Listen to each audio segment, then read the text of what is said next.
What's worse than trying to Hmm. get a toddler to eat a veggie, Mm, trying to convince adults to actually eat a veggie? You're not a fucking toddler. Season that shit. hmm. Yeah. Huh. So many people complain about their vegetables, right? I just can't, I don't like vegetables. You sound like a toddler. That's like my son. I just don't like veggies, mom.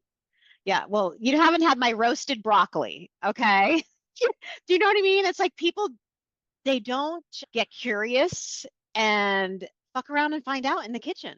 They just set out like, I don't like this. And when you can make so many, there's how many vegetables in the world? There's a ton. I mean, there's probably a few hundred or more different types of vegetables. So it's like we need our fiber, we need our micronutrients.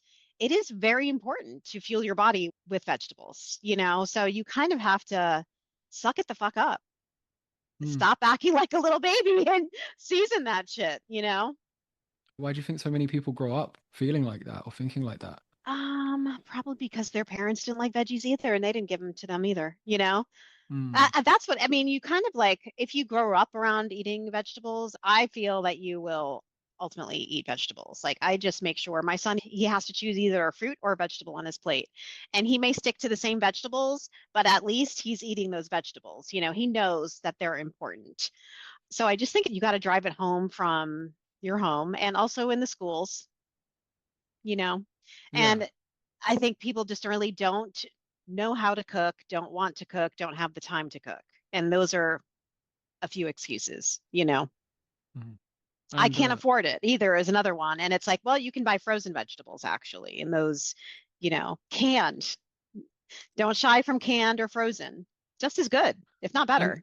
yeah, and some people like to shit on that, which is just bizarre. It's mind blowing. Yeah. It's like, no, they just froze the vegetable and put it in a fucking bag.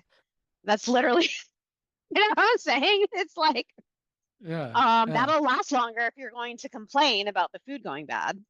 Yeah, and you get some people who are like, when you say something like, "Oh, fruits are good for you, vegetables are good for you, you should eat fruits and vegetables," like that's surprisingly controversial to a Oh few. my God. Yeah, Not if you're a diabetic. I'm like, uh, then don't fucking yeah, eat it then. I'm not talking to you, but actually you should be eating your fruits and vegetables. I mean, that fiber, you know, I feel like some people that do have diabetes aren't even educated about their own disease, which is very sad.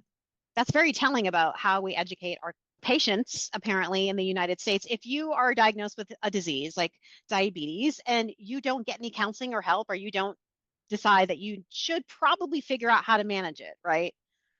You would know that fruits and vegetables are not bad, that you should probably pair them with a protein. So it's just like when people fight me on it, it's just like you said, it's baffling. It's like these are fruits and vegetables. I'm not talking about a fucking Pop Tart right now, you know? But I'll get so many when I make videos about fruit or anything, like hate comments about fruit. It's so wild. I'm like, is this actual really real life right now? yeah, and I'm sure it's growing a lot because of carnivore's popularity too. I'm sure that's a big thing Yes, to do with it, which I'm sure you've got a whole lot to say about that too. that's a whole cult. You know, if you have to label yourself with like your diet, there's something going on there. There's something not right. Like my name Yeah. is Carnivore Beth. You know, I like my whole page is based off my diet. That's fucking crazy.